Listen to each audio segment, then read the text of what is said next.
네, 오늘 제 11강 제목은 뭐죠? 같이 한번 읽어봅니다. 스코틀랜드 장로교회의 뿌리, 스코틀랜드 신앙고백서. 1560년에 제정된 스코틀랜드 신앙고백서 내용을 우리가 한번 보도록 하겠습니다. 성경 말씀은 이때 존 녹스가 이 가운데 있는 세인트 자일스 교회에서 또 에든버러 궁전에서 했었던 설교가 학개서입니다. 학개서. 대표적인 말씀이 1장 8절입니다. 같이 읽습니다. 너희는 산에 올라가서 나무를 가져다가 전을 건축하라. 그리하면 내가 그로 인하여 기뻐하고 또 영광을 얻으리라. 나 여호와가 말하였느니라. 아멘. 우리는 지금까지 존 녹스와 첫 번째 스코틀랜드 교회 개혁 이 내용을 몇 주에 걸쳐서 지금까지 살펴보았습니다. 이제 거의 끝을 향해 가고 있습니다. 이제 곧 이제 우리가 두 번째 스코틀랜드 교회 개혁의 역사를 이제 다룰 예정입니다. 오늘은 첫 번째 스코틀랜드 교회 개혁의 열매라고 할 수 있는 스코틀랜드 신앙 고백서 제1-7위서는 글쎄요 시간 관계상 다 다루기가 좀 어려움이 있을 것 같습니다. 다음에 제가 예배 중에 혹시 기회 봐서 제1-7위서에 대한 내용들을 다루도록 하겠습니다. 사실 굉장히 중요한 장로교 헌법이기 때문에 좀 자세히 다루면 좋겠지만 이것까지 다 다루면요 이건 앞으로 다 여기까지 중간에 하다가 아마 끝나게 될지도 모르겠어요. 그러니까 거의 끝을 향해서 원래 계획대로 맞춰야 되기 때문에 건너뛸 것은 건너뛰도록 하겠습니다. 시작하겠습니다. 1560년 7월 19일 스코틀랜드 내전이 끝나고 나서 에든버러 가장 중심에 있는 대표 교회라고 할 수 있는 세인트 자일스 교회, 이 교회당에서 하나님께 감사 예배를 드리게 되었습니다.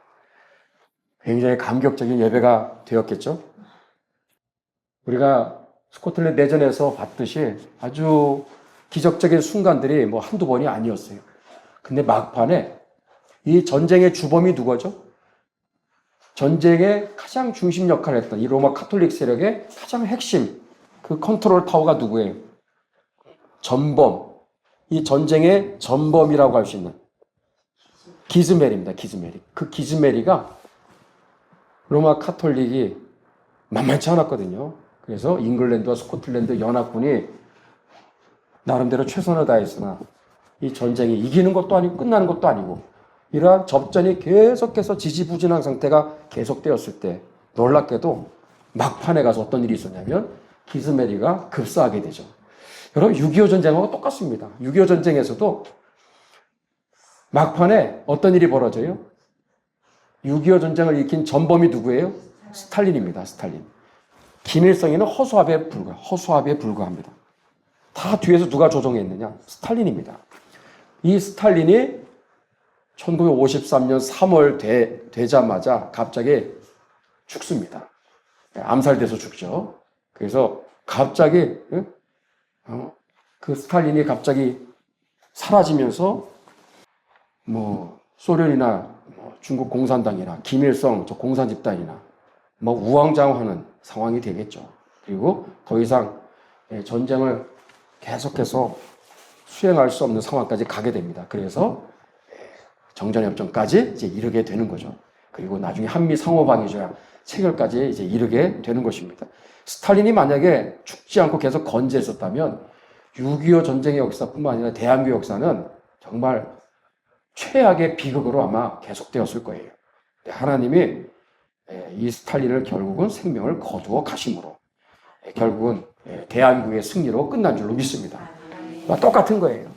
그래서 이 우리에게 전쟁에서 승리를 주신 하나님께 세인트 자일스 이 예배당에서 하나님께 감격의 예배를 드리게 된 것입니다.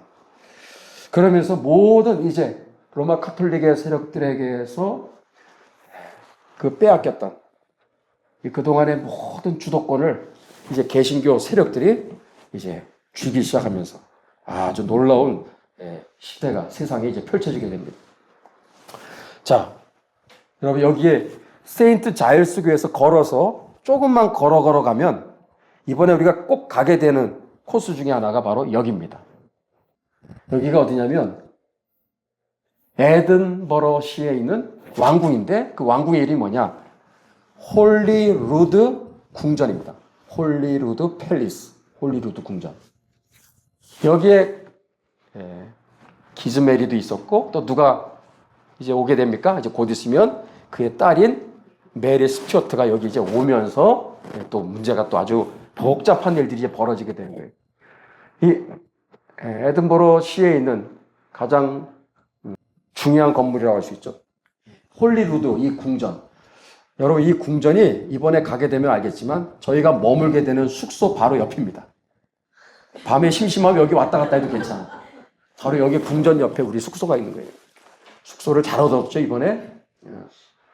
자, 1560년 8월 17일 스코틀랜드의 내전이 끝나고 그리고 감사 예배를 다 마치고 나서 어떤 일이 벌어지냐면 홀리루드 궁전 안에서 스코틀랜드 신앙고백서를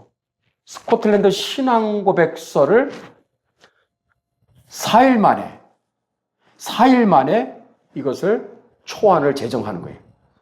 이 굉장히 엄청나게 빠른 속도로 신앙고백서를 만든 겁니다. 몇 명이서? 6명의 목사님들이. 그 중심에 있었던 분이 누구더라? 존 녹스 목사님. 다 이름들이 다 공교롭게도 다 존이야. 다 요한. 6명의 요한이 스코틀랜드 신앙고백서를 초안을 제정했는데 사실상 누가 다 그 일을 했어요? 존 녹스가 한 거예요. 이 신앙고백서는 누구나가 만들 수 있는 게 아니에요.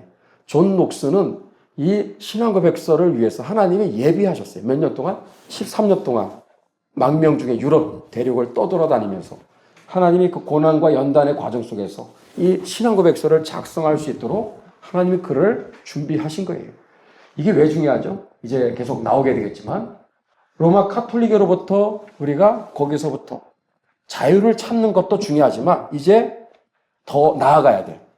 스코틀랜드라는 중세 1000년 동안 이 교황제도와 주교제도, 사제제도에 의해서 통제받고 억압당하고 그렇게 숨도 제대로 못 쉬었던 이 중세 시대에 그 1000년의 역사를 깨고 교회개혁이 드디어 물론 완성된 건 아니지만 첫 번째 교회개혁이 결국은 승리로 끝나게 되죠. 이제 어떠한 이제 나라로 이 나라를 세울 것인가? 이제 어떠한 체제 그리고 이념과 사상으로 이 나라를 통치하고 그리고 정치 그리고 다스리고 이 나라를 이끌어갈 것인가? 이제 이게 중요한 거죠. 그래서 그게 바로 스코틀랜드 이 신앙고백서와 제1치리서입니다. 이 두 가지가 있었기 때문에 스코틀랜드 교회개혁이 완성이 될 수 있었던 것이지 내전에서 승리했다고 이것은 끝이 아니라니까요. 그래서 하나님은 바로 이때를 위해서 이 존 녹스를 준비케 하신 거예요. 그냥 전쟁에서 이긴 것으로 끝나고 아무런 준비가 없었다면 우왕좌왕했을 거예요. 그러나 이미 하나님은 그를 기가 막히게 준비해 놓으신 거예요. 그게 어떻게 할 수 있느냐? 교황의 사법권을 폐지합니다. 교황의 사법권을 폐지하는 놀라운 일이 벌어지게 되는 거예요. 그래서 교황의 사법권은 이미 전면 무효되었음을 선언하고 그리고 스코틀랜드에 사는 주민들 중에서 교황의 그 권위를 자꾸 말하면서 자꾸 이걸 주장하는 사람들 그리고 주교와 사제의 권한을 자꾸 앞세우는 사람들 시대가 바뀐 줄 모르고 이런 자꾸 교황의 또 주교와 사제의 권한을 자꾸 주장하는 이러한 사람들에 대해서는 처벌을 이제 할 수 있는 법안을 이제 제정한 거예요. 이런 사람들은 공직사회에 취직도 못하도록 법으로 다 막아놓은 거예요. 심지어 여기서 추방할 수도 있어요. 이 도시에서. 그리고 심지어는 처형까지도 가능합니다. 처형까지도 가능한 엄벌에 처할 수 있는 사법권 이 제도를 만들게 된 거예요. 자, 스코틀랜드 뭘 만들었다? 신앙고백서를 제정했고 교황의 사법권 폐지법을 이제 통과를 시킨 거예요. 그 결과 스코틀랜드는 드디어 개신교 국가로 탄생한 거예요. 그 해가 1560년입니다. 그래서 스코틀랜드 사람들은 지금도 물론 지금 합병이 되어 있지만은 스코틀랜드랑 잉글랜드랑 좀 굉장히 아직도 이질적인 성향이 많습니다. 이 스코틀랜드 사람들은 자기들의 나라의 시작, 건국일이죠. 그 건국일을 1560년으로 그렇게 자랑스럽게 얘기합니다. 지금도. 꼭 날짜 우리 기억하세요? 1560년 8월 17일, 그 다음 8월 24일. 이 두 번에 걸친 이 법안이 제정이 되었으므로 인해 스코틀랜드는 로마 카톨릭 이제 국가가 아니라 개신교 국가로 탄생하게 되었다 하는 거예요. 자, 이 두 개의 중요한 신앙고백서와 이 법령이 제정이 되는 그 중요한 장소를 소개합니다. 첫 번째 어디? 홀리루드 궁전. 여기에 목사님들이 모여서 교회 개혁 의회를 여기에서 모임을 갖기 시작한 거예요. 그래서 실질적인 교회 개혁을 위한 플랜, 마스터 플랜을 하나하나 만들어가기 위한 작업들을 여기 궁전에서 한 거예요. 그리고 오른쪽은 뭐죠? 이것도 우리 이제 머물게 되는 숙소 바로 옆입니다. 그러니까 지금의 말하면 민속박물관처럼 쓰고 있어요. 박물관처럼 쓰고 있습니다. 이 건물이 이때 바로 그 건물 그대로입니다, 지금. 여기가 국회의사당이라고 보시면 돼요. 그 시절에. 뭐, 건물은 조그맣지만. 여기에 시의회 의원들이 여기서 발의한 이러한 법령에 대해서 또 스코틀랜드 신앙고백서를 받아서 이것들을 심사한 후에 이것을 통과를 시키는 일들을 여기에 있는 시의회 의원들이 한 거예요. 그래서 여기에서는 이러한 중요한 스코틀랜드를 앞으로 이끌어가게 될 중요한 마스터 플랜 두 가지에 대해서 초안을 작성했다는. 오른쪽에 시의회 의원들은 뭐예요? 이거를 심의를 거쳐서 통과를 시키는 그런 일을 하게 된 거예요. 그래서 로마 카톨릭 국가였던 스코틀랜드가 개신교 국가로 탄생하는 데 있어서 중요한 역할을 했었던 장소가 이 두 개인데 이게 그대로 지금도 있다는 거죠. 그리고 더 중요한 건 바로 이 건물 바로 가까운 곳에 우리의 숙소가 있다는 거죠. 창문만 열면 보이는 거야, 창문만 열면. 그럴 때 우리는 창문 보면서, 와, 그때 목사님이 했던 바로 이 건물이구나 하면서 여러분이 감동의 도가니탕에 그냥 젖어가지고 여러분이 깊이 묵상하시면서 감사하시면서 그러면서 기도하면서 이 여정에 여러분들이 따라오시면 되는 거예요. 아시겠죠? 자, 오른쪽에 저거 하단에 있는 저것은 스코틀랜드 신앙고백서의 표지 사진입니다. 자, 이제 앞으로 가겠지만 조금 더 사진을 보여드릴게요. 여기가 홀리루드 궁전 문을 열고 들어가면 정문입니다. 널찍하죠. 우리 여기 갔을 때 꼭 봐야 되는 곳이 물론 이것도 봐야 되지만 여기 왼쪽을 꼭 가봐요. 왼쪽을. 저는 가봤습니다. 구글 지도로. 수백 번 봤어요. 여기 왼쪽을 왜 가야 되느냐? 왼쪽으로 돌아가면 이렇게 되는데 와 예쁘죠? 여러분 사진을 찍을 때 제일 아름다운 구도가 이거예요. 하늘이 파래, 구름도 적당하게 있고 그리고 밑에는 그린 그레스 잔디가 있고 또 건물은 진짜 옛날 오래된 완전히 뭐 엄청난 역사적인 건물이죠. 그리고 이렇게 햇빛도 역광이 아니라 잘 받고 그죠? 아주 선명하게 나오는 그런 지금 구도입니다. 그리고 여기에 적당하게 그림자도 있는 그리고 이렇게 나무도 있고 꽃도 있는 제일 좋은 구도가 바로 이런 사진이에요. 이런 사진을 이번에도 가서 꼭 찍을 수 있기를 간절히 소망하면서 예, 여러분들 소망을 가지십시오. 자, 여기 왜 왼쪽으로 돌아가야 된다? 여기 이게 바로 기즈메리의 딸인 메리 스튜어트가 와서 미사를 강행했던 장소예요. 여기에서 사적인 미사를 여기에서 혼자서 그냥 사제를 불러다가 그냥 로마 카톨릭 그냥 계속해서 정책을 밀고 나가고 싶은데 쉽지 않잖아요. 근데 메리 스튜어트는 계속해서 이 로마 카톨릭을 포기하지 않습니다. 그 상징적인 장소가 여기에요. 그러니까 예배가 아니라 미사니까 미사를 드릴 때마다 존 녹스는 이 거룩한 분노를 이제 바라면서 왕한테 찾아와가지고 계속해서 막 나단 선지자처럼 계속 책망하죠. 하도 책망하니까 메리 스튜어트가 막 어떤 때 막 울기도 해요. 반박도 못하고 그죠. 존 녹스는 그렇게 무시무시한 사람이었습니다. 하나님 외에 두려울 게 하나도 없었던 사람이에요. 자, 한번 우리 꼭 그렇게 둘러봐야 됩니다. 이건 공전에서 찍은 사진이죠. 자, 이 정문이고 여기가 뭐라고요? 예배가 아닌 미사를 드렸다. 원래 수도원 건물입니다. 수도원 건물인데 여기를 사적으로 미사를 드리는 장소로 밀어붙인 거예요. 아주 여기 중요한 장소입니다. 이 건물은 참고로 1000년이 넘었어요. 1000년. 이것도 오래됐지만 이거 더 오래됐죠. 자, 중요한 건 뭐다? 바로 여기 옆에 우리의 숙소가 있다는 거 꼭 기억하시길 바랍니다. 자, 스코틀랜드 오늘 신앙고백서. 사진은 오늘 많지가 않습니다. 그런데 신앙고백서의 내용들을 이때 아니면 언제 보이겠어요? 스코틀랜드 신앙고백서는 사도신경을 그대로 따라가는 구도예요. 그래서 성부 하나님, 성자 하나님, 성령 하나님, 그다음에 교회. 이 네 가지의 이 중요한 순서대로 신앙고백서를 작성하게 된 겁니다. 로마 카톨릭 체제 하에 있었던 이 스코틀랜드를 이제 개신교 국가로 이 나라를 끌고 가려면 중요한 이제 청사진이 있어야 되는 거예요. 그것도 아주 구체적으로 작성된 그게 신앙고백서 제1치리서가 되겠습니다. 하나하나 다 볼 수 있겠지만 우리 중요한 것만 시간 관계상 몇 가지만 보도록 하겠습니다. 자, 제1장. 제1장은 뭐예요? 하나님에 대한 내용입니다. 첫 번째 하나님에 대한 내용인데 길어요. 근데 아주 짧고 굵게 중요한 골자만 우리가 보시면 됩니다. 함께 읽습니다. 시작.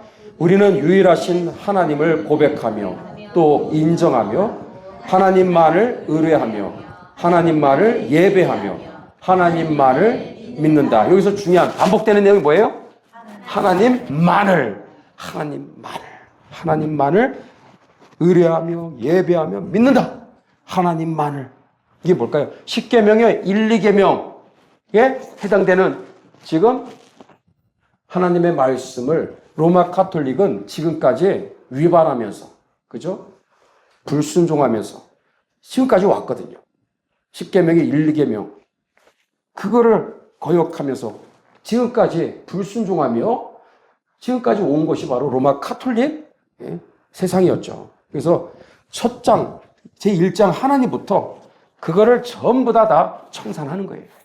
그래서 마리아 숭배니 교황 숭배, 교황이 교회 또 성경 그 권위 위에 지금 앉아있단 말이에요. 심지어 하나님급이야, 하나님급. 더 나아가면 하나님 머리 꼭대기에 있는 게 누가? 교황, 또 마리아, 또 성인들의 성물, 그들의 유품, 머리카락 이런 거, 이빨, 예? 이런 거, 옷가지니 뭐 이런 그들이 남긴 그 유품들 하나하나가 그게 뭐라고. 그거를 신주단지 모시듯이 그렇게 또 보존도 하고 보관하고 또 비싼 돈을 주고 판매도 하고 막. 그따위 짓들을 한 거예요. 그따위 짓들을. 그러면서 하나님 급에 그냥 그 우상을 올려놓고 정말 하나님은 쳐다보지도 않고 그거에 완전히 전부 다 매몰돼가지고 그러면서 10계명 1, 2계명을 어기면서 지금까지 온 거예요. 그래서 다 의도가 있는 거예요. 이 로마 카톨릭에 쩌들어 있었던 이 에든버러시를 중심으로 한 이 스코틀랜드의 이 백성들의 이 우상숭배의 그 배도의 죄악을 완전히 다 청산하기 위해서 제1장, 딴 것도 많지만은 하나님이라고 하는 항목을 딱 넣어서 정확하게 계세요. 시작부터. 이제는 하나님 외에 다른 것을 예배하지 않는다. 하나님 외에 다른 것을 의지하지 않는다. 하나님 외에 다른 것을 믿지 않는다. 그래서 우리는 유일하신 하나님을 고백하며 인정하며 하나님만을 의뢰, 예배, 믿는다. 여러분, 우리의 고백이 되기를 축복합니다. 아무것도 아닌 것 같지만 이러한 배경을 알고 이거를 보면 가슴이 뭉클뭉클할 수밖에 없죠. 건너뛰고 제11장입니다. 우리 25장까지 있는데 중요한 부분들이 뒷부분에 갈수록 많기 때문에 좀 건너뜁니다. 11장은 뭐다? 승천장입니다. 승천. 예수님의 승천. 한번 읽습니다. 시작. 우리는 또한 동일하신 주 예수께서 승천하실 때의 모습대로 그의 최후 심판을 수행하시기 위하여 가시적으로 재림하실 것을 믿는다.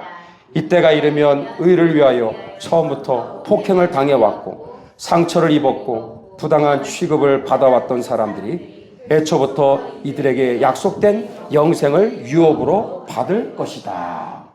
지금까지 1560년에 이르기까지 우리 10번의 강의 우리가 들었죠. 내용을 우리가 들으면서 뭘 느꼈어요? 여기까지 오기까지 얼마나 많은 순교의 피를 뿌렸습니까? 얼마나 많은 주의 종들이 죽임을 당하고 무참하게 폭행을 당하고 고난을 당한 그 역사는 이루 말할 수가 없는 거예요, 지금. 무려 한 40여 년에 걸쳐서 무지막지한 그러한 탄압과 박해 속에 지금까지 오게 된 거예요. 수를 셀 수 없는 많은 주의 종들이, 성도들이 고난을 당했고 또 죽임을 당했어요. 그것도 화형 때 몸이 묶여가지고 그것도 몸에다가 뭐예요? 화약을 이렇게 막 여기저기 막 묶어놓고 불을 붙이면 폭발하는 식으로 그런 식으로 사람을 죽이는 그게 로마 카톨릭이었습니다. 그 배경에서 이런 내용들이 나오게 된 거예요. 그거 어떻게 누가 보상해 주는 거죠? 그 눈물을 누가 닦아주는 거예요? 이 땅에서 이들은 눈물로 기도했고 헌신했고 씨를 뿌렸고 열심히 희생하고 열심히 주의 말씀을 따라 살아갔지만 보상받은 거 하나도 없이 그렇게 믿음대로 말씀대로 살다가 죽임을 당한 거거든요. 그 누가 그걸 보상해 주느냐? 바로 이거예요. 십자가에 죽으시고 3일 만에 부활하시고 또 승천하셔서 그리고 역사의 마지막 날 재림하시는 그 예수님이 우리를 찾아오실 때 우리의 눈물을 닦아주실 것이다. 응? 우리에게 영생의 유업을 하나님은 그 약속하신 영생의 유업을 우리에게 주실 것이다. 이 내용들이 바로 다 이런 배경에서 나오게 된 겁니다. 그래서 이때가 되면 주님 재림하시게 되면 의를 위하여 처음부터 폭행을 당해왔고 조지 위셔트라든지 패트릭 해밀턴 같은 사람들 이런 분들 얼마나 엄청나게 정말 고난당하시고 또 결국은 순교하셨습니까? 그런 분들 의를 위해서 폭행을 당하고 그러면서 상처를 입었고 이런 분들 부당한 취급을 받아왔던 그분들이 태초부터 이들에게 약속된 영생을 유업으로 받을 것이다 라고 이렇게 명시하고 있는 거죠. 그러면서 계속되는 거예요. 반대로 제가 읽습니다. 반대로 순종치 않고 잔혹 무도하게 믿는 자를 박해하는 자들, 우상 숭배자들 및 모든 종류의 불신자들은 벌레가 죽지 않고 불이 꺼지지 않는 흑암의 구렁텅이 지옥불로 던져질 것이다. 따라서 그러니까 이러한 지옥의 영원 형벌, 저주가 있기 때문에 우리는 이러한 고백을 가져야 된다 이거죠. 따라서 우리는 아무리 이 세상의 임금들이 우리를 위협하고 현세의 위험이나 죽음이 아무리 우리를 두렵고 떨리게 하여도 그 다음이 중요한 거예요.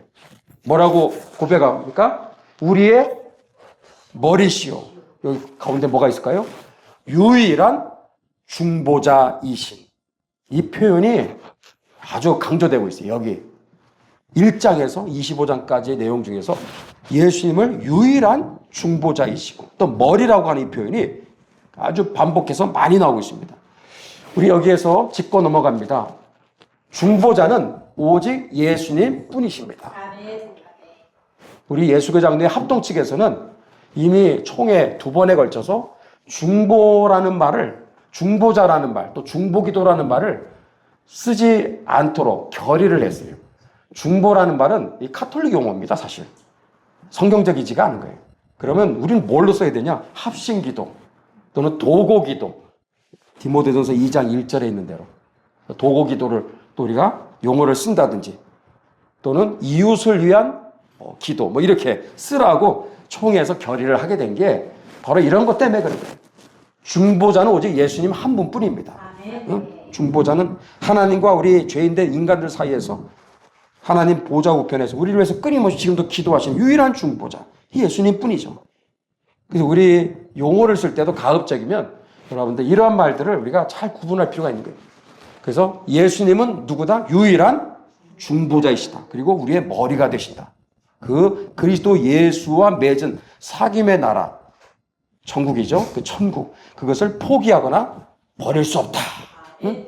그렇기 때문에 우리는 세상에 이러한 군주들, 왕들이, 임금들이 우리를 이렇게 위협하고 막 우리를 죽음으로 몰아간다 할지라도 아무리 그래 봐라 우리는 두렵고 떨지 않고 우리는 끝까지 진리를 붙잡고 우리는 승리할 것이다. 이 고백이 바로 이 승천장에 있는 거예요. 이게 과거에 지금까지 왔던 내용들에 대한 사실상 우리의 신앙 고백이기도 하지만 앞으로 펼쳐질 이제 언약도의 그 역사들 거기까지도 계속 연결이 되는 거예요. 이게. 언약도의 그 역사는 사실 여기 이런 신앙 고백서에 뿌리가 있다라고 보시면 됩니다. 자, 14장에 보면 어떤 내용이다?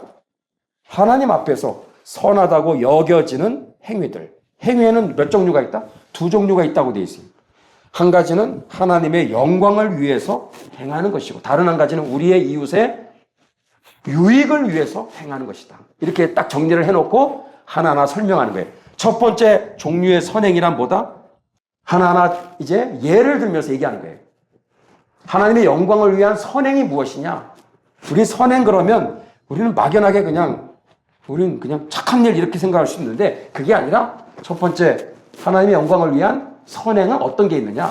그를 예배하는 것입니다. 여러분, 예배하는 것이야말로 최고의 선행입니다. 선행이에요. 착한 일이죠. 최고의 선한 일입니다. 예배, 하나님을 영화롭게 하고. 또 뭐가 있냐? 어려운 삶의 자리에서 그에게 부르짖는 것, 기도하는 것이죠. 이것도 하나님의 영광을 위한 선행입니다. 선행. 여러분, 기도의 자리에 나아가는 거 선한 일입니다. 착한 일입니다. 그런 일에 힘쓰라고 지금 말하고 있는 거예요, 지금. 그리고 그의 말씀을 듣고 믿으며 그의 거룩한 성례에 참여하는 것. 여기까지 얘기하고 있죠. 성찬식에 참여하는 것. 이것 또한 하나님의 영광을 위한 선행이라고 이렇게 정리하고 있는 거예요. 그러면서 두 번째 종류, 이웃의 유익을 위한 착한 일, 선한 일이 어떤 게 있느냐? 길게 얘기하고 있죠. 아주 놀랍습니다.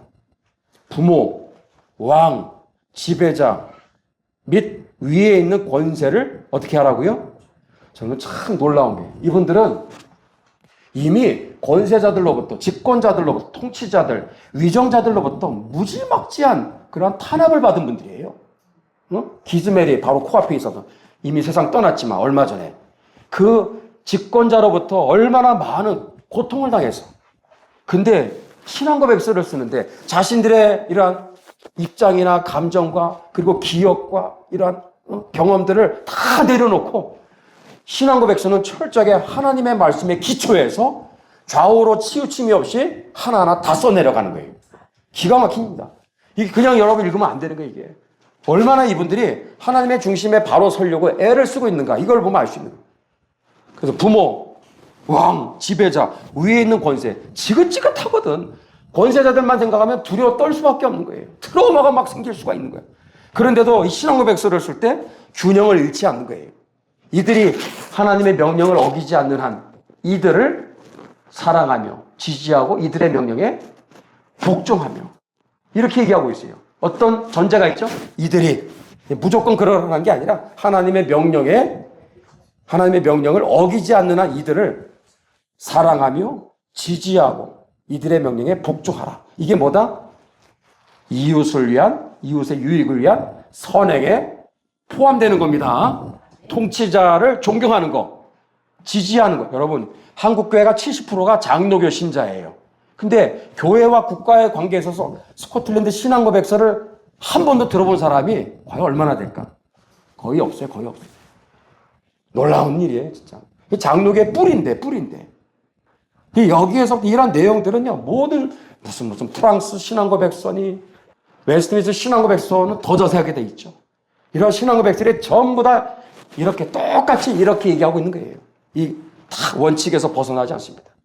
그래서 교회와 국가의 관계에 있어서 하나님의 명령을 어기지 않는 한, 교회의 예배 그리고 성도들의 신앙생활에 국가가 교회를 탄압하고 억압하는 그런 일을 하지 않는 범위 안에서는 우리 성도들은 좀 유정자가 부족해 보여도 지지하고 사랑하고 기도해주고 또 국가의 세금도 내고 국가의 시책을 따라가는 것이 너무나 당연하다. 다 그렇게 가요. 그러나 국가가 선을 넘어서 예배를 규제하고 예배 못 드리게 하고 우리의 신앙생활의 자유를 억압하고 만약에 박탈한다. 그럴 때는 어떻게 돼요? 들고 일어나야 되는 거예요. 저항해야 된다는 거죠. 그러한 두 가지 원칙을 항상 그 균형을 잃지 않고 서술해 나가고 있는 거예요. 여러분, 이렇게 이것을 깨닫고 말할 수 있는 것이 축복인 줄로 믿습니다. 이걸 모르면요, 나도 모르는 사이에 악행을 하는 거야, 악행인지도 모르고 그냥 무조건 그냥 들고 나가서 막 탄핵 시위에 나도 모르게 막 찬송하면서 막 부르짖으면서 그게 주를 위한 것이냐 착각 속에 빠지는 그런 일들이 뭐예요? 신앙의 뿌리가 없기 때문에 기준이 없다 보니까 분별력을 잃어버리고 잘못된 길을 걸어가게 되는 겁니다. 신앙 고백서는 믿는 하나님의 백성이라고 하면 누구도 이의를 달 수가 없는 거거든요. 그래서 이걸 꼭 기억해야 돼요. 어떤 때 그를 사랑하고 지지하고 명령에 복종하라? 하나님의 명령을 위정자들이, 통치자들이, 지배자들이 어기지 않는 그러한 범위 안에 있을 때. 그 다음에 더 나갑니다. 어떤 게 있죠? 무지한 자의 생명들을 구해내고 우리 낙태 막아서는 일들 여러분 선행인 줄로 믿습니다. 저희 교회 우리 또 차량 딱 이렇게 예쁘게 하나 이렇게 붙여놨죠. 태아가 살아야 대한민국이 산다. 여러분 선행입니다. 선행. 태아가 살아야 대한민국이 산다. 낙태 막아서는 일들 이거 무지한 자잖아. 아무런 힘이 없잖아요. 말도 못하는 어린 그 핏덩어리 같은 그러한 태아의 생명을 위해서 애쓰고 기도하고 행동하는 사람들 선행인 줄로 믿습니다. 귀한 일의 얘기다. 또 독재자를 뭐예요? 견제하며 이런 표현도 있어요. 독재자를 견제하는 것도 선행이라고 말하고 있어요. 억압받는 사람들은 변호하고 우리의 몸을 깨끗하고 거룩하게 유지하며 침착하고 절제하는 삶을 영위하고 모든 사람을 말과 행동에 있어서 의롭게 대하며 이웃에게 손해를 주는 욕망은 추워도 품지 않는 것이다. 이건 여러분들이 한번 눈으로 보시면서 지나가시면 되겠습니다. 이렇게 하나님 앞에서 선하다고 여겨지는 행위들에 대해서 얘기하고 있습니다. 그러면서 마지막 이렇게 얘기하고 있죠. 이상 행위들의 정반대되는 행동들은 죄다. 정반대되는 행동들은 다 잘못이 아니라 뭐예요? 죄라고 분명해요. 죄. 하나님 앞에서 죄입니다.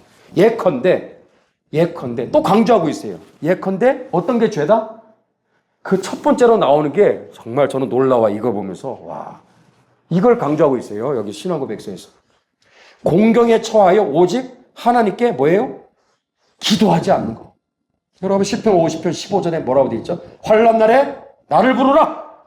내가 너를 건지리니 내가 나를 영화롭게 하리라.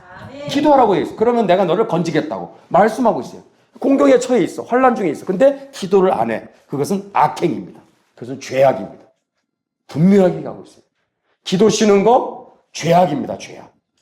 아멘입니다. 기도 쉬는 거 죄악. 최고의 교만이야. 기도 쉬는 거 최고의 교만입니다. 그걸 얘기하고 있고요. 또는 그리스도 예수의 성례를 더럽히거나 남용하거나 이 카톨릭이 했던 짓거리들이거든요. 지금까지. 로마 카톨릭에서 성례를 가지고 얼마나 말도 안 되는 그러한 죄악들을 범해왔습니까? 그래서 더럽혔다, 남용했다. 로마 카톨릭을 또는 여기에 누구도 있다?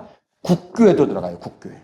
앞으로 이 스코틀랜드 역사를 보면 알지만 로마 카톨릭으로부터 고통당하는 것보다도 어디로부터 고통을 많이 당했느냐? 국교회입니다. 국교회. 스코틀랜드의 역사, 이 개신교 역사, 특히 언약도의 역사는 왜 이렇게 피로 얼룩져 있느냐? 국교회 때문에 국교회.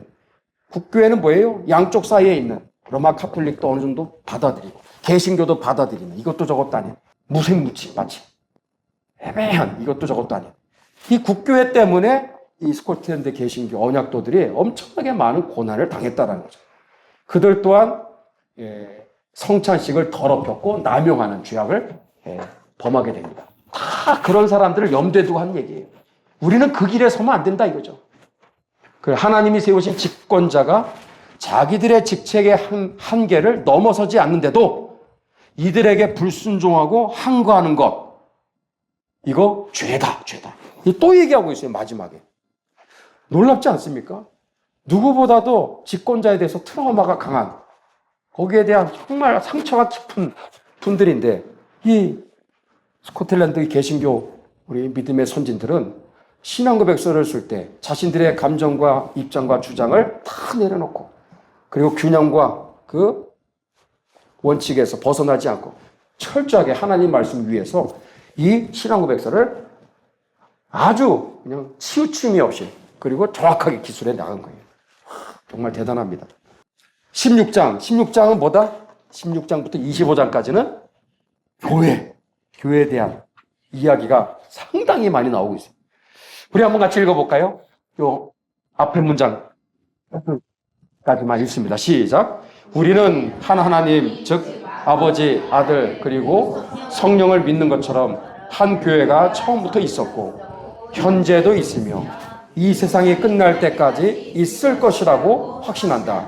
이 한 교회란 하나님에 의해, 자, 여기까지. 교회에 대한 이제 정의를 내립니다. 교회.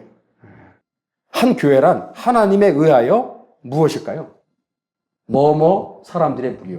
선택된 사람들의 무리요. 선택되었다고 하는 선택 교리를 굉장히 강조하고 있어요. 선택된 사람들의 무리요, 집단인 바. 이들은 교회에 또 뭐가 나올까요?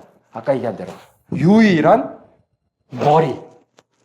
머리입니다. 여기 유일한 머리이신 그리스도 예수에 대한 신앙으로 하나님을 올바로 예배하며 영접한다.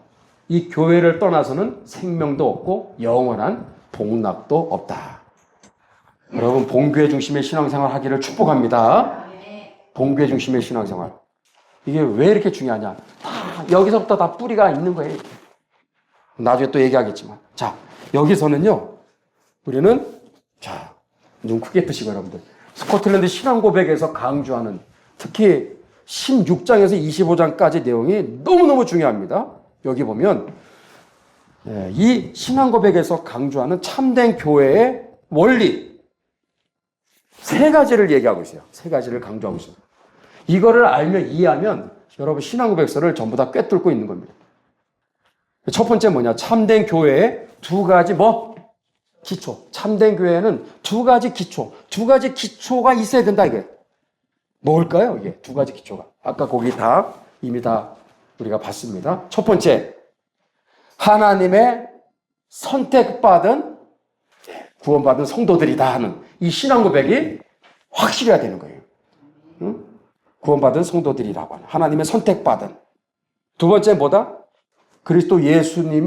예수 그리스도만이 우리의 머리가 되신다.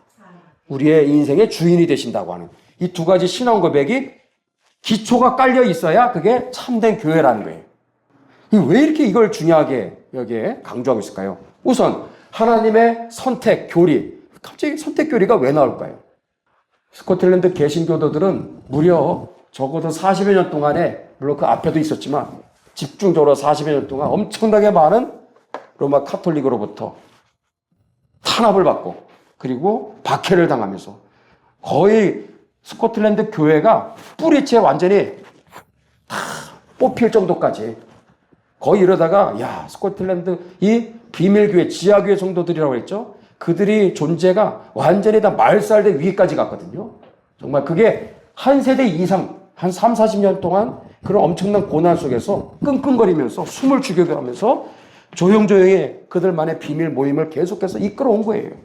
그것마저도 정말 암담한 그런 상황에서 이것마저도 그냥 전부 다 말살당할 그런 위기들이 계속 있었거든요. 그런데 결과를 두고 보니 마지막 어떤 상황이 됐어요.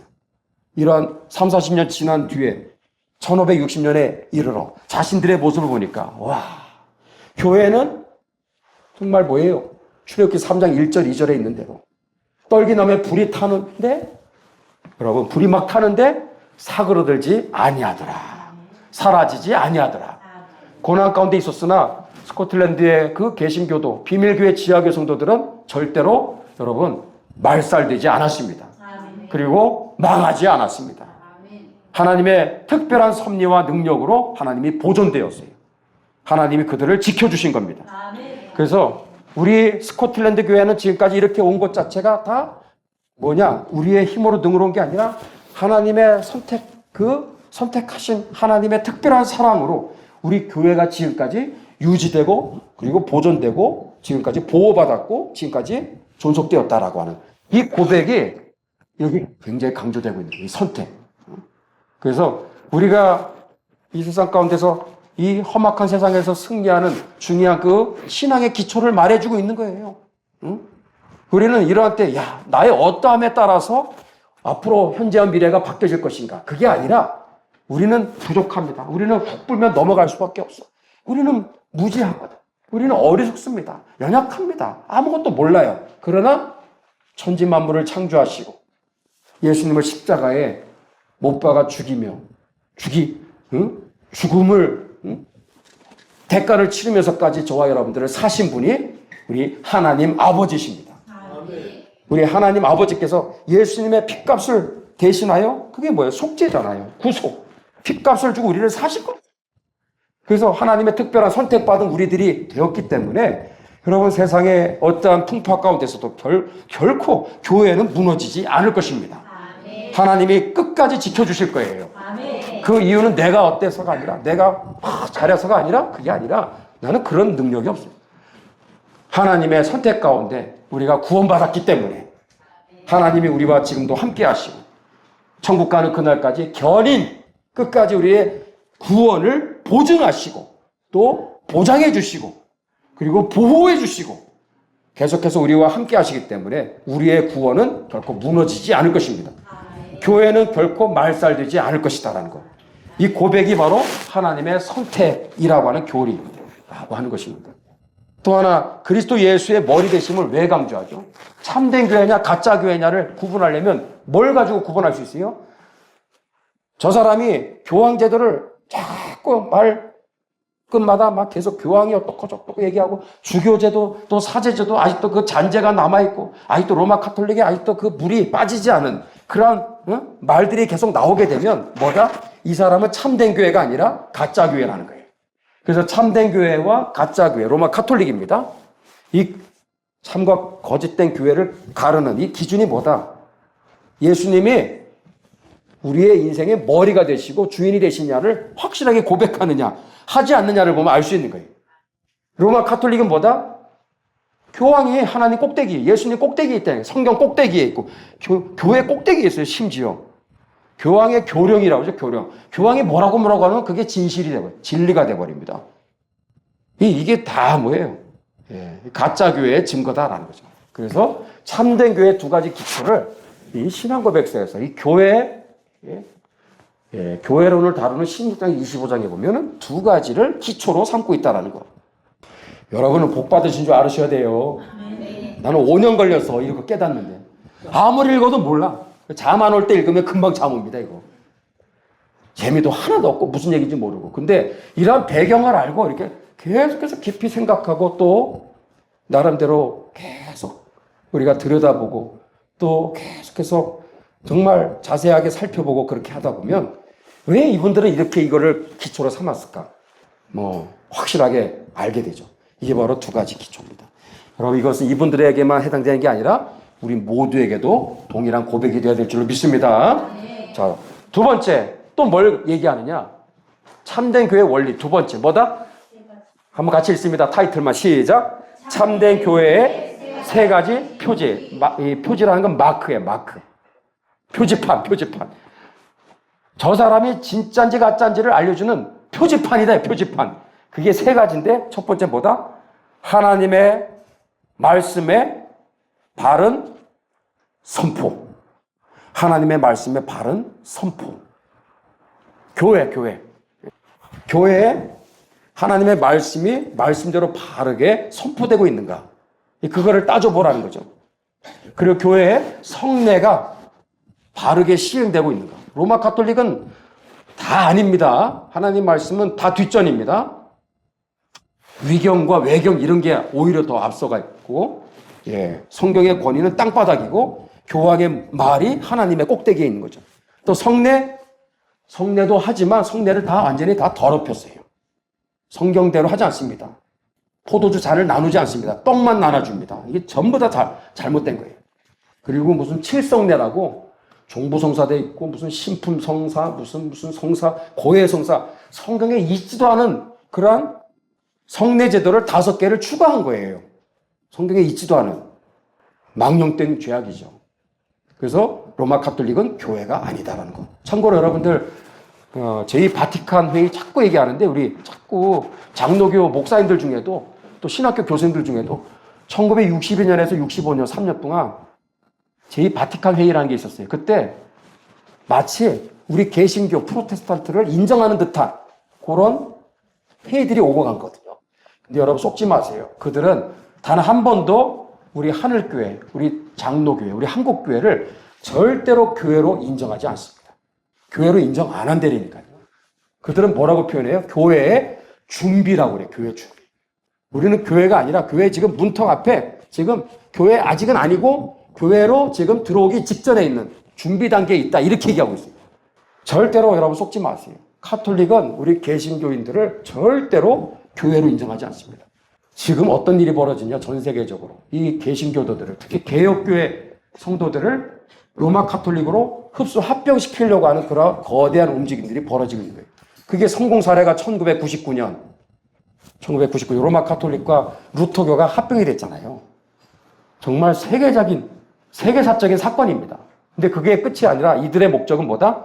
전 세계 프로테스탄트, 특히 이 장로교, 개혁교회를 로마 카톨릭 흡수시키기 위해서 전위부대로 앞세운 단체가 뭡니까? WCC가 아니라 WEA입니다. WEA. 거기까지만 하세요. 분별할 수 있기를 바랍니다. 나중에 자세하게 제가 또 따로 시간 내서 말씀드리도록 하겠습니다. 자, 교회의 세 가지 표지는 뭐다? 따라하세요. 말씀의 바른 선포. 두 번째, 성례. 네, 성례 바른 시행. 이렇게까지 얘기하면 좋은데 그냥 성례. 세 번째는 뭘까요? 권징입니다. 권징. 권징이 적절하게 지금 시행되고 있는가. 이 세 가지가 있을 때 참된 교회. 그 중에 하나라도 없다 그러면 뭐다? 참된 교회가 아닌 거예요. 가짜 교회라고 하는 것이죠. 세 가지가 다 있어야 된다는 거. 그거를 강조하고 있는 거예요. 자, 마지막 세 번째 뭐다? 참된 교회의 성경적인 제도. 참된 교회의 성경적인 제도. 장로교회를 말하는 거예요. 저는 장로교 목사로서 장로교의 이 중요성에 대해서 알게 된 게 그렇게 오래되지 않았어요. 장로교가 이렇게 중요한 제도인지를 가르쳐 준 사람이 없었기 때문에. 하나님의 은혜로 이렇게 제가 하나님의 은혜로 이렇게 장로교에 대해서 눈을 뜨게 된 게 불과 최근이라고 보시면 됩니다. 코로나 때 제가 겪으면서 장로교회 목사는 뭔가? 장로교회의 직분은 도대체 왜 이렇게 중요한가?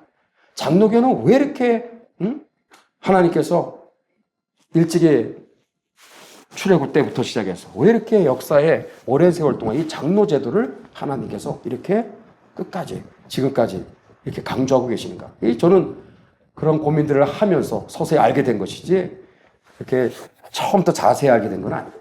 자, 참된 교회의 성경적인 제도는 뭐다? 장로교회를 말하는 것입니다. 이 장로교회는 로마 카톨릭과 이 국교회 간섭을 받지 않고 독립적으로, 자율적으로, 이 표현이 중요해요. 독립적으로, 그리고 자율적으로. 독립적으로, 자율적으로. 교회 목사, 담임 목사님과 그리고 교회 직분자들에 의해서 운영되는 교회. 그게 장로교회입니다. 국가로부터의 독립을 보장받고, 그리고 로마 카톨릭 교황으로부터 간섭받지 않는 순수하게 교회 목회자와 교회 직분자들에 의해서 운영이 되는 제도가 장로교 제도인 것입니다. 이게 왜 중요하냐 이어갑니다만, 여러분들 이 시스템이 완비가 되지 않고서는 그 교회는요 참된 교회라고 말할 수가 없는 거예요. 자, 오늘 이제 후반부입니다. 여러분 18장 보니까 참교회와 거짓된 교회를 구별하는 표지 이미 다 말씀드렸어요. 첫 번째, 하나님 말씀에 대한 참된 설교. 그 다음에 성례에 합당한 거행. 막 하면 안 돼요. 성경대로 성례식을 잘 준비하고 집례를 해야 되는 거예요. 거행을 해야 돼요. 세 번째는 하나님의 말씀에 기록된 대로 교회 권징의 정당한 시행을 통해서 악을 억제하고, 악은 불순종을 말하는 거예요. 불순종을 하려고 하는 우리 안에 이러한 고집스럽고 강팍하고 그리고 자기밖에 모르는 굉장히 육신적이고 정력적이고 세상적인 이러한 내 안에 이러한 죄성을 억제하고 하나님의 말씀대로 순종하도록 계속해서 독려하고 권면하고 계속해서 자극하고 그리고 계속해서 동기를 부여하고 계속해서 응원하고 격려하는 것. 이게 권징인 줄로 믿습니다. 이 세 가지가 있어야 교회는 참된 교회로서 정상대로 작동하게 되는 거예요. 자, 그 얘기를 이제 조금 더 설명드리도록 하겠습니다. 20조가 굉장히 중요합니다. 20조가. 1조 또 1장이죠. 1장에서 25장 전체 중에서 스코틀랜드 신앙 고백서가 왜 그렇게 중요합니까? 라고 문다면 저는 20조, 20장을 저는 주저없이 얘기합니다. 20조. 여기 뭐라고 돼 있죠? 뭐가 하나님의 분명한 말씀에 따라 결정하고 명령한 것은 그 즉시 존중하고 용납해야 한다. 뭘까요? 뭘까요? 대답은 아주 의외의 대답입니다. 뭐라고 했을까? 회의입니다. 회의는 하나님의 분명한 말씀에 따라 결정하고 명령한 것은 그 즉시 존중하고 용납해야 한다. 로마 가톨릭의 여러분 계급구조, 로마 가톨릭의 계급구조와 개신교회, 특히 장로교회의 교회 제도를 비교하면은 이 스코틀랜드 교회 개혁이 얼마나 엄청난 사건인지를 우리가 알 수 있습니다. 왜? 로마 가톨릭의 계급구조는 뭐죠? 지금까지 1000년 동안 중세 유럽을 억압하고 통제했었던 시스템이에요, 이게. 종의 멍해입니다. 흉악의 결박이었어요. 심지어 수많은 사람들을 지옥같이 살다가 죽어서도 지옥까지 가게 하는 그 악한 주범이 뭐다? 로마 가톨릭 이 체제의 계급구조거든요. 이 구조는 어떤 구조? 수직구조예요, 수직구조. 상명하복. 위에서 교황이 막 뭐라고 명령하면 추기경, 대주교, 사제 밑에 부사제, 그다음 나머지는 지들은 평신도라고 하죠. 자기들은 평신도란 말은 우리는 가급적 쓰지 않는 게 좋습니다. 응? 그 이렇게 위에서부터 뭐라고 탁 교황이 얘기하면 촥촥 군대 조직처럼 상명하복의 수직구조. 이 구조가 지금까지 1000년을 끌고 온 거거든요. 이것은 무슨 중심의 통치체제다? 사람 중심. 거기서 많이 들어봤네, 그죠? 사람 중심. 그래서 사람 중심이 안 좋은 거예요, 이게. 사람 중심은 누굴 중심으로 한다? 교황 중심. 사제. 그리고 주교. 주로 사제들이 다 행동대원이 돼서 앞장서서 유럽의 그 성도들을 어떻게 해서든지 정말 성경 읽지 못하게 하고 깨닫지 못하게 하고 말씀대로 살지 못하도록 소경이 되어서 소경을 인도하는 그런 시대가 1000년이 흘러간 거예요. 왜 이런 말도 안 되는 역사가 이렇게 오랜 세월 왔는가? 계급구조, 수직구조, 사람 중심의 이 종교 권력구조 때문에 이런 일이 벌어진 거예요. 근데 우리 개신교회 장로교회는 어떻죠? 완전히 정반대예요. 수평구조입니다. 수평구조. 다 수평구조예요. 총회장과 노회장과 저희 하늘교회 이 평범한 저희 상가 2층에 너무나 전형적인 이 어떻게 보면 조그만 교회 아닙니까? 이 교회의 담임 목사인 김재동 목사와 위아래가 있다 없다? 위아래가 있다 없다? 없어요. 평상시에는 위아래가 없어요. 근데 회의를 할 때는 회의의 주재자로서 총회장은 있어야 되니까, 노회장은 있어야 되니까. 그때만 사회를 보는, 그죠? 회장, 의장으로서 그 역할이 필요한 것이지, 거기서 내려오는 순간은 하늘 아래 우리는 다 똑같은 거예요. 다 똑같은 거예요. 그리고 총회장이라고 하는 그 자리는 군림하는 자리가 아니라 그 회의를 프리자이더, 그냥 회의를 이끌어가는, 주재하는 입장이지, 자기가 왕이 아니라는 거죠. 이게 참 놀라운 거예요, 이게. 이게 어디서부터 이런 제도가 탄생했느냐? 모세오경부터 나오는 거예요. 모세오경으로부터 사도행전 1위까지. 그래서 이것은 새삼스럽게 종교개혁, 교회개혁의 역사에서 새롭게 탄생한 게 아니라 원래 하나님이 성령으로 감화감동해서 기록한 성경 말씀에 원래 하나님이 교회를 하나님께서 만드실 때 그 교회에 대한 하나님께서 하드웨어, 시스템을 이렇게 여러분 장로 제도로 만든 줄로 믿으시면 아멘. 이게 수평구조예요. 수평구조. 그래서 이거는 무슨 중심? 회의 중심입니다. 회의 중심. 사람 중심이 아니라. 그게 바로 총회와 노회와 지교회로 이어집니다. 지교회는 당회로 이어지게 되는 것이죠. 그래서 지난번에도 우리가 봤지만 한 번 더 반복하면 교회 안에만 봐도 알 수 있죠. 총회, 노회뿐만 아니라 지교회 안에 있는 여러분 당회 조직을 한번 생각해 보세요. 우리는 지금 장로님 안 계시지만 항존직, 저희 교회는 지금 항존직분은 저하고 우리 누구예요? 김용구 안수집사님 딱 둘입니다. 그래서 우리 우리는 언제, 지금은 아직은 아니지만 여러분 이렇게 항존 직분, 교회는 항존 직분이라고 하는 게 이 직분이 왜 중요한지 우리가 알아야 돼요. 항존직은 뜻이 뭐다? 교회 안에 항상 존재해야 되는 직분이라는 뜻입니다. 종신 직분이라는 뜻이 아닙니다. 원래 초창기 때는 종교개혁 당시에 칼빈이 항존 직분 제도를 제정할 때는 임기가 1년이었습니다. 1년. 장로님과 안수집사님이 임기가 1년이에요. 왜 1년이었을까요? 너무 힘드니까. 그래서 장로님 한 분이 교인들을 30여 명, 맥시멈이 30명입니다. 30여 명을 돌아보는, 그죠? 최대치가 30여 명이었어요. 그래서 주일날 담임 목사님이 말씀을 전하시면 그 말씀을 듣고 우리 끝나는 게 아닙니다. 여러분, 하나님이 설계하신, 하나님이 제정하신 장로제도가 얼마나 기가 막히냐면 하나님의 말씀이 선포되어지면 그 말씀대로 살아갈 수밖에 없도록 그렇게 하나님께서 거룩한 구조를 만들어 놓으신 거예요. 그래서 이렇게 말씀이 선포되면 장로님들은 평균 한 30여 명을 돌아봐. 그래서 일주일 내내 정말 온몸에 땀이 나도록 돌아다니면서 성도들을 신방하고 또 전화도 하고 막 지인 같으면 카톡도 보내고 계속 상담도 하고 그러면서 목사님이 선포한 그 말씀대로 지금 살아가고 있는지. 예를 들어 지난주에 어떤 내용 봤죠? 우리가 출애굽기 3장 4장. 3번의 변명, 3번의 설득. 그게 요약입니다. 출애굽기 3장 4장. 하나님은 출애굽의 지도자를 모세로 부르셨어요. 그래서 딱 찾아오셨어요. 그래서 내가 너를 바로에게 보내서 내 백성을 구출해내야 되겠다. 근데 모세가 아멘하고 바로 순종한 게 아니라 뭐예요? 우리랑 똑같은 거예요. 첫 번째 뭐예요? 뭐라고 그러죠? 막 변명을 들어놓기 시작하죠. 처음에 내가 누구간데 이걸 합니까? 내가 정녕 너와 함께 하리라. 이제 모세가 본격적으로 하나씩 변명을 하기 시작하죠. 이스라엘 사람들한테 가서 하나님이 나를 부르셨는데 출애굽의 지도자로 나를 쓰시겠다고 한다고 얘기를 하는 순간 그들이 나한테 뭐라고 하겠습니까? 너한테 나타나서 너를 출애굽의 지도자로 쓰겠다고 한 도대체 그분의 정체가 뭐냐? 누군데? 누가 감히 너한테 그런 얘기를 했대? 그렇게 물으면 누구라고 얘기해야 됩니까? 나는 나다. 나는 스스로 있는 자다. 라고 얘기하라는 거예요. 설명 필요 없어. 나는 나다라고 말하신 그분이 나를 너에게 보냈다라고 얘기하면 된다 이거예요.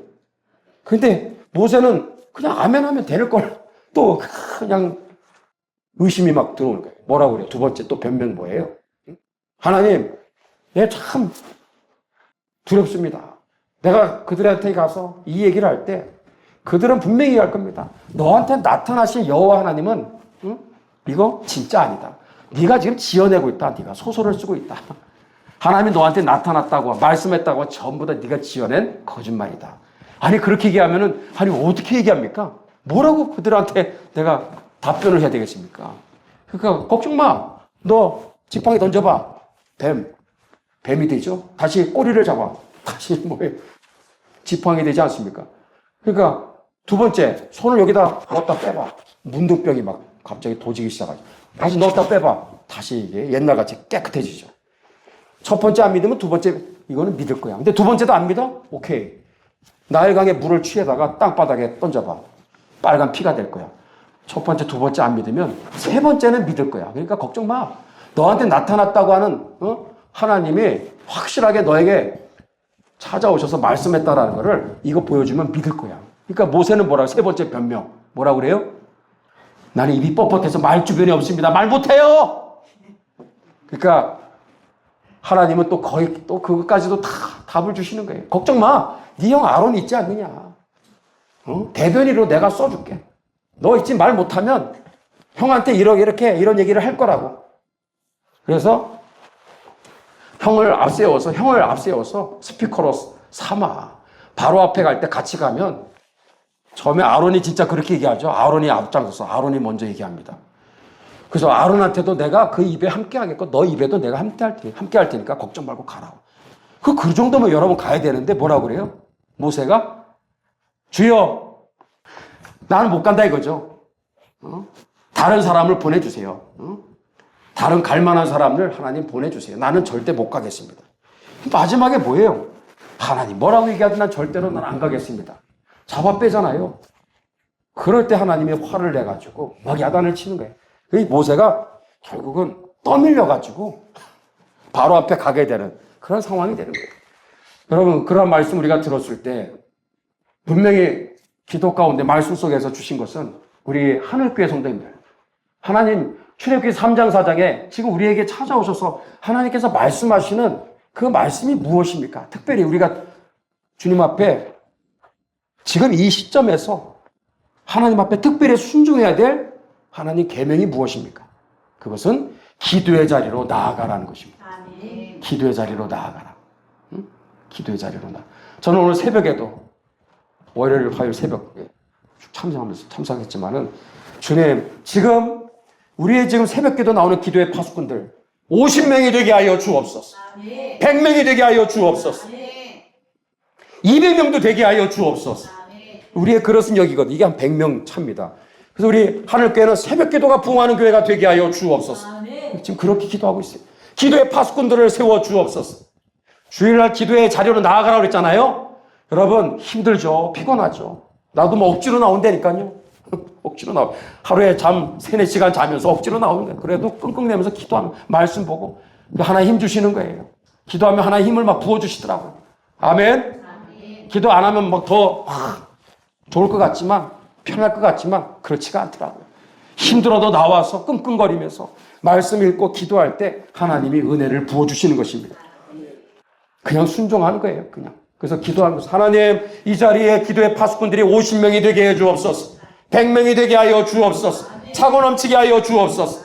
수요기도에도 금요기도에도 차고 넘치게 하여 주옵소서. 여러분, 그렇게 될 줄로 믿습니다. 근데 이렇게 말씀으로 선포하면 그냥 이루어져요? 안 이루어져요? 이루어지는 줄로 믿습니다. 우리 하늘교회는 이루어지는 줄 믿습니다.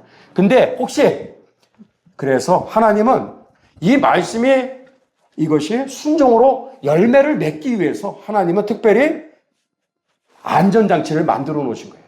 그게 뭔지 아세요?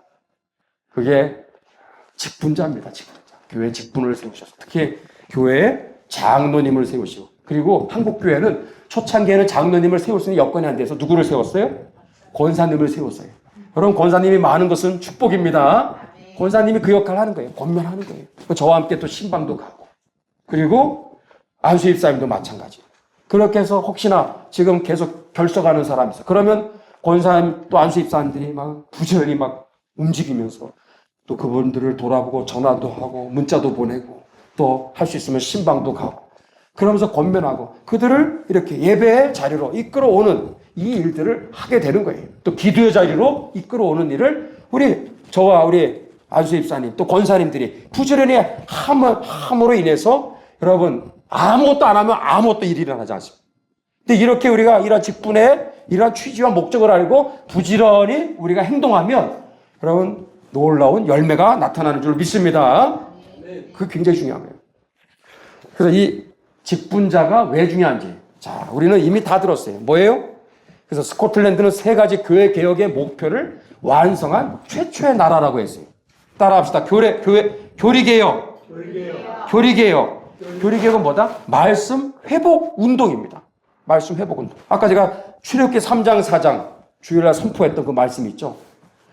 물론 개인적으로 읽어도 깨달을 수 있어요. 근데 이러한 공적인 예배를 통해서 하나님의 말씀의 이 내용들을 자세하게 풀어서 그리고 해석하고 그리고 이 말씀을 여러분의 귀에 알아듣기 쉽게 쭉 설명하면서 또 해석하면서 그 말씀을 적용하고 선포하는 것 그게 설교인 줄로 믿습니다.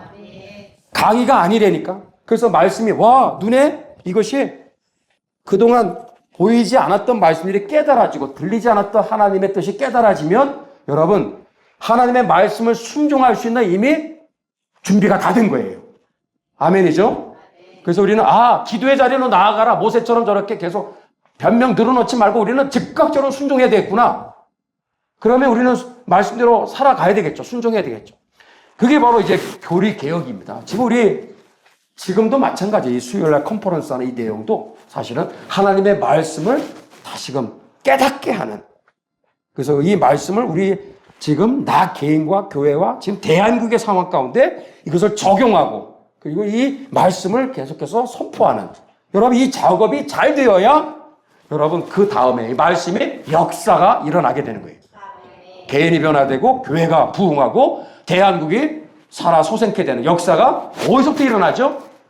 말씀 회복이 먼저 되어야만 자연스럽게 말씀 순종으로 착착 이어지게 되는 것이지, 이게 안 되면요 답도 없는 겁니다. 이게 굉장히 중요한 사역이죠. 그러나 이게 다가 아니라는 거예요. 따라합시다. 생활개혁. 말씀 회복 운동이 있어요. 설교를 들었어요. 말씀을 읽었어요. 그러면 말씀을 순종하는 운동이 일어나야 되는 거예요. 아멘이죠? 말씀 순종 운동. 저희는 이번 주에 그렇잖아요. 히브리서 13장 3절에 너희도 갇힌 것 같이 갇힌 자를 생각하고 너희도 몸을 가졌은즉 학대받는 자를 생각하라. 이 북녘 땅의 동포들이거든요. 이 동포들을 위해서 정말 4년 넘게 이렇게 우리 또 북한에 복음 통일 부흥 방송을 보내는 방송사역. 누구도 이거는 그런 게 있는지도 몰라. 그냥 묵묵히 하는 사역인데 이게요 그냥 보통 일이냐 이거죠. 그래서 특별히 2,600만 우리가 정말 잊어서는 안 돼요. 그래서 저희가 이번 주 주일 오후에 우리 특별히 북한의 이 귀한 방송 사역을 함께 같이 우리가 위해서 기도하고 또 후원 헌금하는 여러분 이 귀한 참 이번 주 주일 오후 예배 여러분 하나님이 기뻐하시는 줄로 믿습니다. 이게 뭐예요? 말씀을 적용하고 순종하는 지금 그 일을 지금 우리가 하고 있는 거예요. 하나님이 기뻐하시는 줄로 믿습니다. 아멘이죠? 자, 그다음 마지막에 뭐다? 스코틀랜드 교회개혁이 왜 위대한 교회개혁이냐? 두 가지만 얘기해도 위대해. 근데 하나 마지막에 이게 활용 정점입니다. 두 가지만 있어도 다 100점인데 그런데 아니에요. 이 정치개혁 뭐예요? 장로 제도가 정상대로 이것이 작동이 되고 이게 운영이 되어야만 여러분 교리개혁과 생활개혁이 100% 완벽하게 이루어질 수가 있는 겁니다. 왜? 장로제도가 왜 이게 중요하다고 그랬죠? 말씀이 바르게 선포가 되면 이 말씀을 살아 순종할 수 있도록 끊임없이 격려하고 그리고 신방하고 그리고 권면하고 그래서 위에서 기도해주고 그리고 계속 불순종을 반복하면 책망도 하고 따끔하게 야단도 치고 때로는 징계도 하고 이런 일들을 교회 직분자들 안에서 하나님께서 주시는 지혜와 또 사랑 안에서 적절하게 이것이 시행이 되면 여러분 교회를 떠나려고 하는 사람들도 다시 돌아오게 될 줄로 믿습니다. 말씀의 자리 떠난 사람도 기도의 자리를 떠난 사람도 이 교회의 직분 제도가 정상대로 잘 작동이 되어주기만 하면 여러분 교회는 뿌리를 내리게 되어 있어요. 그리고 신앙은 자라가게 되어 있는 것입니다. 그거를 하라고 만든 게 뭐다? 교회 직분 제도예요. 특히 이렇게 장로는 아까 얘기한 대로 목사가 7위 장로이자 설교 장로죠. 두 가지를 갖고 있어요. 저는 설교 장로, 그다음에 7위 교회를 다스리는. 교사는 여러분 여기 장로에 세 종류가 있다는 거 아세요? 목사가 있고 교사는 교리를 가르치는 교사를 말해요. 주일학교 교사가 아니라 교사. 그래서 저는 지금 이거 두 가지를 같이 하고 있는 거죠. 그 다음에 7위 장로. 저희는 지금 없지만 7위 장로. 특히 7위 장로님이 하는 일은 목사님이 말씀을 전하면 그 말씀을 따라 성도들이 잘 그대로 살아가고 있는지를 살피는 일을 맥시멈 30여 명씩 그렇게 하다 보니 막 입에서 단내가 나. 그래서 너무 힘드니까 1년직으로 임시직으로 계속 로테이션을 돌렸던 게 칼빈의 제네바 목회입니다. 그리고 화요일마다 모여서 성도들 중에 살피는 거예요.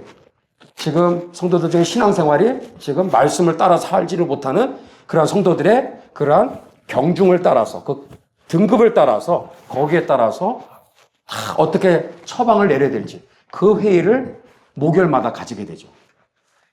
그래서 1년에 370번이나 가졌다고 그러잖아요. 매주마다. 그러니까 제네바 교회를 다니는 성도들은 하나님의 말씀을 불순종하고 싶어도 어때요? 그 안테나망에 다 걸려있기 때문에 죄도 함부로 못 짓는 거예요. 두려움 가운데 있는 거죠. 거룩한 두려움. 예배 시간에 뭐 빠졌다든지, 빠졌다면 그것도 이제 치리 대상이 되는, 졸았다든지 이런, 또, 가정에 문제가 생겼다든지 이런 종류가 많습니다. 그러니까 요람에서 무덤까지 목회라는 게 얼마나 정말 모든 삶을 다 관할하는지 이거 대단합니다. 그래서 참 저는 거기에 10분의 1, 100분의 1도 못 따라가는 거예요. 어떻게 보면. 이걸 보면서 저 자신도 지금 배우는 거예요. 그리고 저를 돌아보게 되는 것입니다.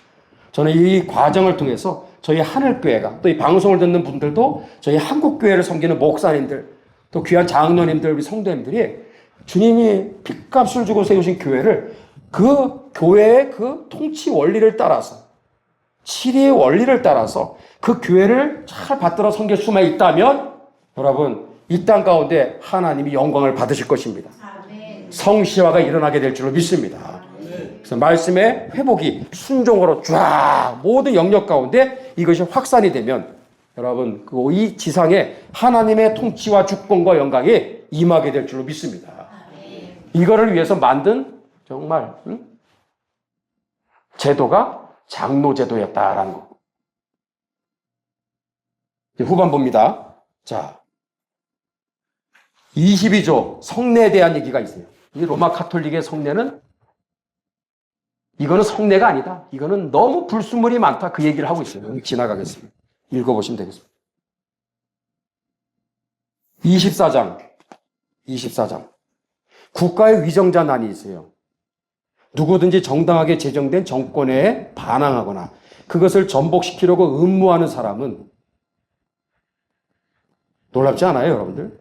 신앙고백서에 이런 내용이 있다라는 게 누구든지 정당하게 제정된 정권에 반항하거나 그것을 전복시키려고 음모하는 사람은 단지 인류의 원수가 될 뿐만 아니라 원수가 된다고 얘기하고 있습니다. 근데 그것뿐만 아니라 하나님의 뜻에 반항하는 것이다. 반항하는 것이다. 한 걸음 더 나아가 우리는 국가의 공직에 있는 사람들을 사랑해야 하고 존경해야 하며 두려워하고 이들에게 영예를 돌려야 한다. 그들은 선한 사람들을 칭찬하고 변호하며 공공연한 악행자들을 벌주기 위하여 하나님으로부터 칼을 받은 재판장과 왕들이다. 믿으시면 아멘. 이것 또한 우리의 신앙의 고백이 되어야 되는 거예요. 왜 이게 갑자기 신앙 고백서에 이 후반부에 이게 왜 떡하니 생뚱맞게 이게 왜 있을까요? 여러분 교리개혁, 말씀 회복운동, 목사님 설교를 막 은혜롭게 막 정말 하나님의 말씀이 강력하게 선포가 되고 아멘 할렐루야 성도님들의 은혜 받고 또 말씀대로 살아가는 그러한 놀라운 부흥이 일어나는 여러분 그것만 있으면 되는 거 아니에요? 안 그렇습니다. 여기에 중요한 변수가 있어요. 만약에 지금 국가의 통치자가 위정자가 하나님을 대적하고 성경에 역행하는 성경에 반대되는 반성경적인 그러한 정부 시책에 의해서 또 국회의원들이 반성경적인 그러한 법안들을 자꾸 발의하고 그것을 제정하려고 하는 시도들을 계속해 나가고 있다면 어떻게 될까요? 교회가 존재하는 목적은 뭐다? 하나님의 말씀이 하나님 말씀대로 선포가 되면 그 말씀을 따라서 살아가도록 하는 것이 결국은 말씀의 집이라고 그렇게도 불리우는 교회인 줄로 믿습니다. 그래 사실은 나라 걱정 안 하고 사는 게 정상인데 근데 만약에 국가가 위정자의 그 직무가 교회의 예배와 신앙생활을 보장하고 보호해 주는 것인데 그 역할과 책무를 전혀 모르고 오히려 거꾸로 교회를 억압하고 신앙과 우리의 예배와 우리의 자유를 말살하려고 만약에 기즈메리처럼 만약에 그렇게 나간다면 어떡하겠냐 그죠? 그러면 하나님의 말씀도 제대로 선포되지도 못할 것이고 말씀대로 살아가는 데 있어서 반드시 우리는 부딪힐 수밖에 없는 거예요. 국가의 위정자가 공직에 있는 그 위정자들이 잘해야 된다라는 거예요. 잘해야 된다라는 거. 그래서 이 얘기가 여기에 나오고 있습니다. 고스란히. 누구든지 그래서 이제 거의 이제 후반부가 되겠습니다. 누구든지 정당하게 제정된 정권에 반항하거나 이 전복시키려고 하는 자들은 음모하는 사람은 인류의 원수가 되고 하나님의 뜻에 반항하는 것이에요. 한 걸음 더 나아가 우리는 국가의 공직에 있는 사람들을 사랑해야 하고 존경해야 하며 두려워하고 이들에게 영예를 돌려야 한다.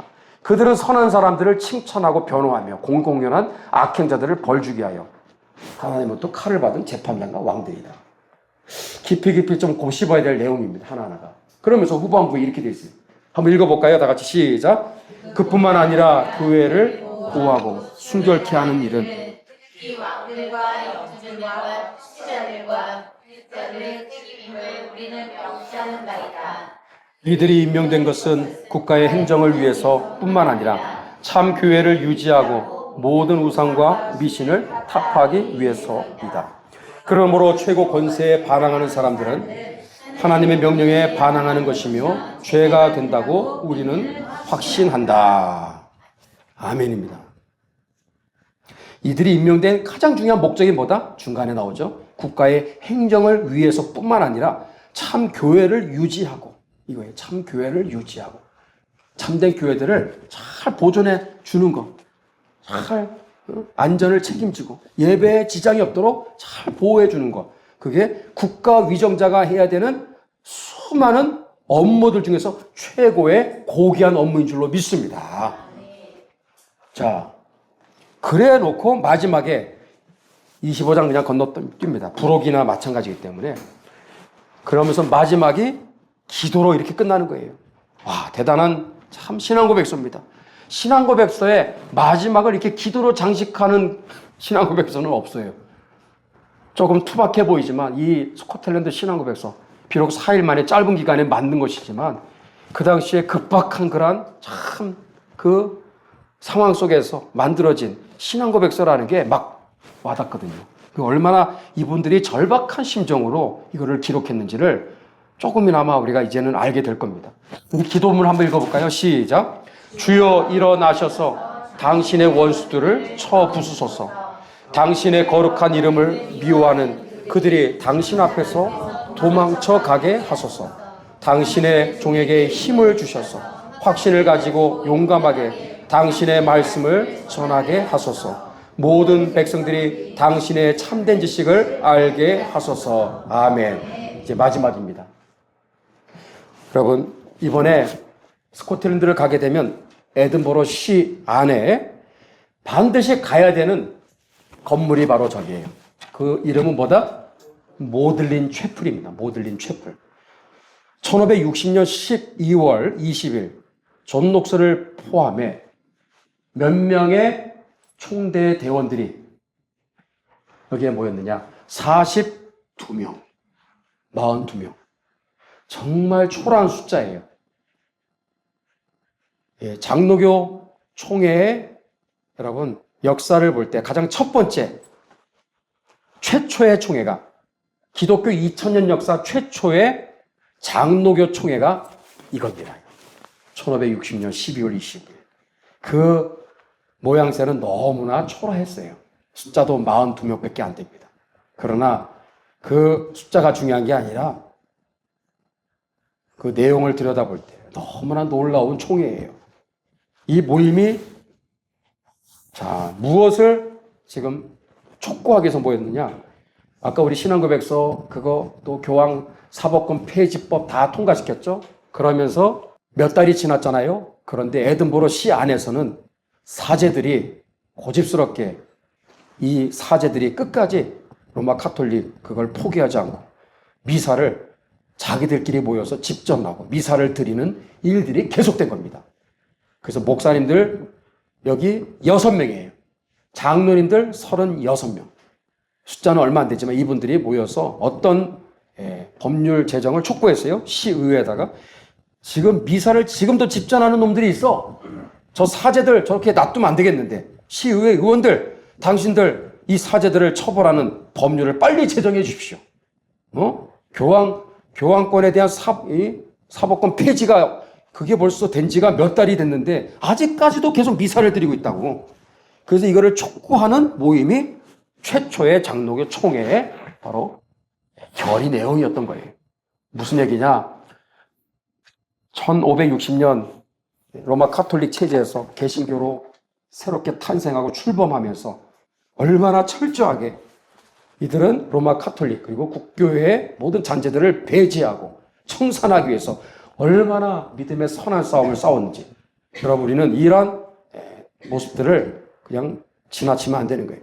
그래서 이분들이 이렇게 모여서 이거를 결의를 해서 시의회에다가 촉구를 해서 어떻게든 미사를 뿌리를 뽑기 위해서 최선의 노력을 다하게 된 것입니다.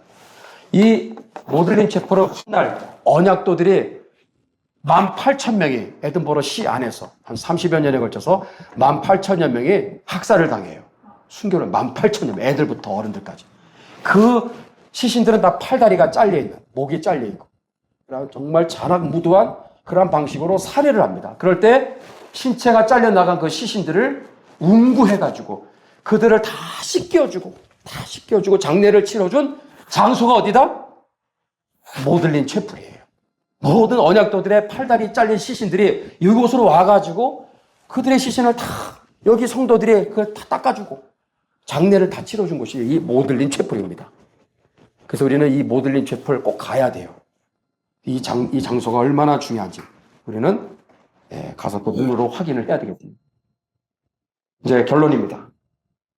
스코틀랜드 신앙고백서 제정에 큰 역할을 한 장소 2개가 있었다라고 말씀드렸습니다. 대답을 해보세요. 속으로. 두 번째, 스코틀랜드 신앙고백서는 왜 스코틀랜드 장로교회의 뿌리인가? 왜 뿌리이죠?